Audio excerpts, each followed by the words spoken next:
हुकूमत पाकिस्तान ने एक बार फिर भारतीय जासूस कुलभूषण यादव को कौंसलर रिसाई देने का फैसला किया है, जिसके लिए भारत को रस्मी तौर पर भी आगाह कर दिया गया है। सफारती ज़राए का कहना है कि पाकिस्तान ने इस बार सिक्योरिटी एहलकार के बगैर कौंसलर रिसाई देने की पेशकश की है। ख्याल रहे कि गुज़श्ता रोज भी भारतीय सफारतकार कुलभूषण को कौंसलर रिसाई दी गई थी, जिसमें भारत की बदनीयती सामने आई थी।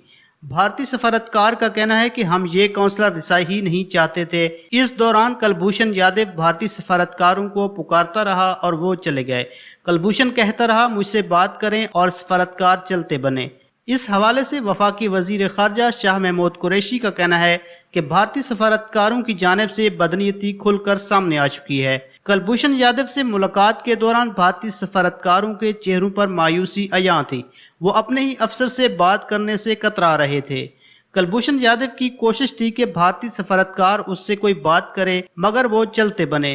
पाकिस्तान भारतीय सफारतकारों को हर किस्म की सहूलियात फराहम कर रहा है। इन तमाम सहूलियात के बावजूद भारतीय सफारतकार अपने ही नुमाइंदे से बात करने से कतरा रहे हैं। लेकिन कुलभूषण चाहता था कि वो उससे बात करें।